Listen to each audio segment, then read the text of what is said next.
Cari sneakers daily yang outsole-nya durable. Ini Aza Neo Classic.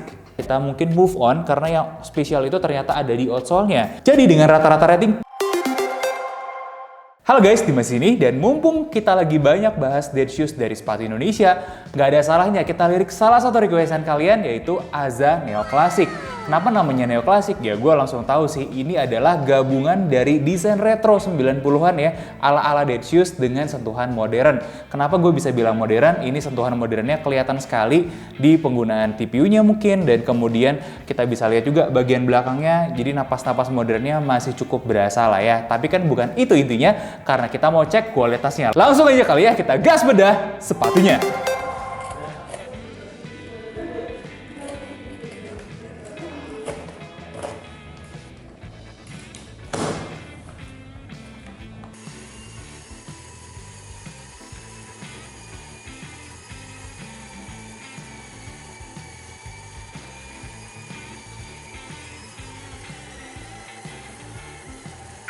Dan ini dia Aza Neo Classic.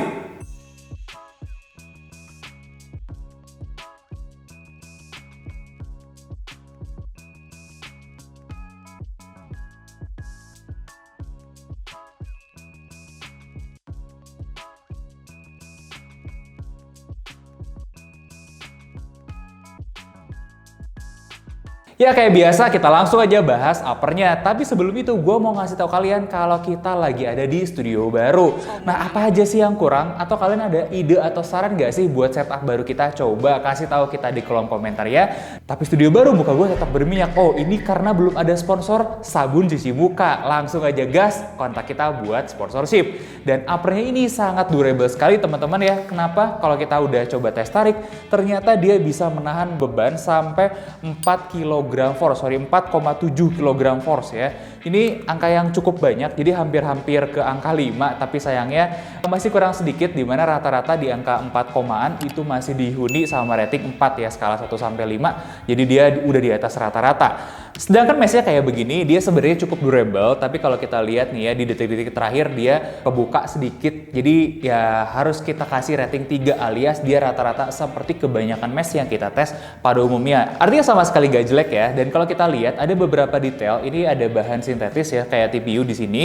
Ini cukup mendominasi panel samping. Kita penasaran juga kekuatan Dremelnya dan kita cek ya ternyata kalau kita lihat itu rata-rata ya kayak begini aja ya, dia berkurang, ada damage tapi nggak sampai jebol atau nggak sampai tipis banget, jadi kita berikan poinnya 3 ya rata-rata juga. Kalau kita lihat ini ada penggunaan suede asli ya, gue tidak punya ekspektasi banyak sejujurnya sama ini. Kita coba Dremel, ternyata bahan suede ini hampir-hampir habis, tapi untungnya nggak jebol kayak kalian bisa lihat di sini. Makanya karena sedikit di bawah rata-rata kita berikan poinnya 2 dari 5. Kalau kita pindah ke dalam, ini ada mesh yang sepertinya akan cukup tebal ya, akan agak susah buat di Dremel, dan ternyata di atas 5 detik barulah dia jebol, ya cukup baik juga. Jebolnya juga nggak terlalu dalam kayak kalian bisa lihat di sini.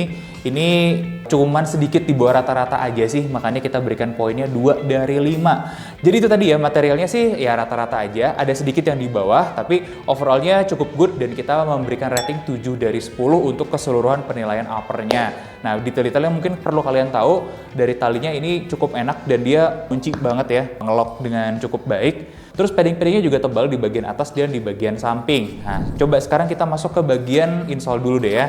Kalau insole kita coba lihat, ini tuh insole-nya nggak jelek ya.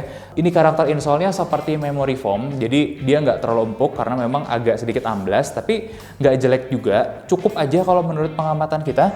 Ini kita dapatkan durameternya di 24 HA, sedangkan untuk midsole-nya ini juga nggak terlalu empuk dan nggak terlalu keras. Kita dapat di angka 27 HA dengan material EVA kayak begini. Jadi so-so aja, tengah-tengah aja. Intinya kalian nggak dapat cushion yang gimana banget di sini ya. Cukup aja sih. Untuk shock absorption juga ya cukup aja, nggak terlalu ada yang spesial dari midsole-nya. Kita mungkin move on karena yang spesial itu ternyata ada di outsole-nya. Dengan kita dapat ketebalan 4,2 mm ya di sini ya, ternyata kita mendremel itu selama 30 detik cuman berkurang 1,1 mm aja. Kalian tahu kan ya, udah di level apa? Itu artinya sudah bagus sekali. Jadi kalau kalian mau cari sepatu daily yang outsole-nya durable, ini bisa jadi salah satu pilihan. Oke, dengan hasil seperti tadi, kita memberikan rating 8 dari 10 untuk outsole-nya, dan rata-rata rating materialnya kita dapatkan 7,5. Gimana dengan konstruksinya? Oke, gue mau kasih tahu kalian dulu satu hal ya. Di kita ada 2 sepatunya, kita udah ngetes. Yang satu itu jahitannya lepas, sedangkan yang ini kita masih bisa buka pakai jari tangan di depan. Tuh. Artinya apa? Sebagian lem yang dipakai itu bukan yang paling kuat, bukan yang paling durable, tapi gue mengapresiasi Aza banget di sini karena mungkin mereka juga menyadari dengan pengetasan-pengetasan di tempat R&D mereka. Ini salah satu yang titik lemahnya nih, karena titik lemahnya itu ternyata bukan di bawah loh, tuh. Bukan di bawah sini, bukan dari midsole ke outsole, tapi justru di depannya. Dan Aza itu mensupport bagian depannya dengan jahitan. Ini sederhana, tapi berhasil menyelesaikan solusi ya, daripada R&D lemnya gagal terus. Ini solusi singkat yang cerdas sih kalau menurut gue. Merusak estetika nggak? Sejujurnya enggak, karena nggak terlalu kelihatan juga tuh. Dan menurut gue ini cerdas, murah, tapi tepat guna solusinya. Good job sih. Nah, sisanya kalau kita lihat yang lain-lain, dari segi jahitannya itu rapi banget, bener-bener solid sekali. Potongan-potongan panel cukup ya, cukup rapi. Kemudian lem-leman di part yang lain juga kalian gak usah khawatir karena ini cukup baik. Ya, kita berikan rating untuk konstruksinya 6,5. Yuk kita lanjut untuk kenyamanannya dan performanya. Di sini kita dapat untuk bobot sepatunya di size 42 itu 330,2 gram. Artinya memang bukan sepatu yang ringan, tapi pada umumnya dead shoes pun seperti itu. Ya, kita juga ngelihat lebar toe box-nya ini ternyata cukup lebar loh, menarik 93,6 mm di sini. Meskipun kelihatannya dia ringan ya, tapi ternyata dia lebar. Nah, paling taperingnya aja tuh, bagian sininya ngerucutnya cukup ekstrim dan ya ngejepit kaki. Ini juga ada kaitannya dengan instep-nya yang nggak terlalu tinggi, dimana biasanya kita nemuin itu di sekitaran 65 sampai 69 mm ke atas untuk rata-rata. Ini kita dapat di 61,5, jadi memang agak rendah. Nah, beberapa tester kita bilang kalau memang kaki mereka agak terjepit di sini. Ya, jadi usahakan kalian pilih ukuran yang tepat atau naikin aja size-nya. Oke, kalau kita ngelihat data stack-nya dulu ya. Pertama, untuk dari stack belakangnya 30,7 mm, sedangkan untuk depannya 18,4 mm, yang artinya kita mendapatkan heel drop-nya 12,3 mm. Iya, agak tinggi. Jadi buat kalian yang punya masalah di lutut, please lebih considerate ketika memilih. Belum tentu ini adalah sepatu yang cocok buat kalian, terutama kalau kalian bakal berdiri lama sih.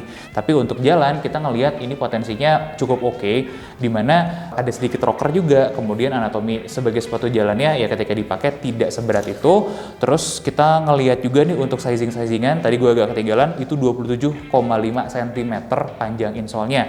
Dimana klaimnya Aza itu untuk size 42 sebenarnya 27 cm. Tapi tetap balik lagi, gue tetap menyarankan kalian naik ya dari yang biasa pakai 42 ke 43. Nah, beberapa tambahan menarik dari tester kita, tidak ada cushion yang berarti untuk midsole-nya ya. Insole juga tidak empuk gimana banget. Jadi intinya ini sepatu yang cukup aja. Kemudian kelebihannya adalah di stabil. Jadi sepatu ini dengan anatomi yang kayak gini nih ya. Ini sebenarnya agak melebar di midsole dan outsole-nya. Dan ini struktur belakangnya juga support-supportnya baik, dia jadinya relatif stabil, nggak gampang kecelatet gitu ya. Ini artinya udah bener gitu. Aza bikin sneakers, dari sebelum-sebelumnya kan bikin sport nih, bikin sneakers, dia sudah bener, pakemnya udah mantap sebenarnya. Meskipun tidak ada yang terlalu menonjol banget, tapi banyak hal yang sudah dilakukan dengan benar. Nah, tapi gue kasih tahu satu nih ya, yang paling bagus dari sepatu ini apa? Itu heel cup supportnya di sini, ini tuh enak dan nyaman banget. Nah, ini salah satu juga yang membantu tadi faktor kestabilannya ya.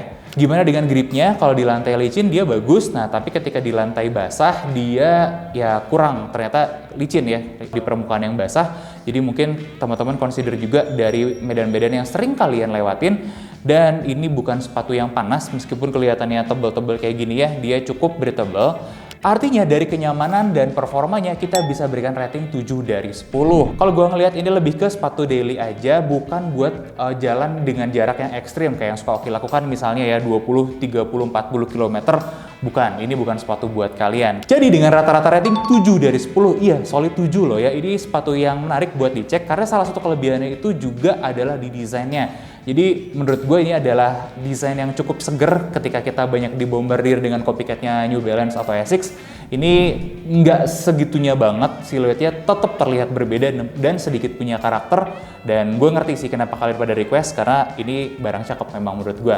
Gimana menurut pendapat kalian? Coba like, comment, dan subscribe. Kita diskusi lagi soal retro atau dead shoes kayak begini. Dan ada pertanyaan lagi nggak soal sepatu-sepatu tipe kayak gini? Boleh yuk kalian tanyain aja di kolom komentar.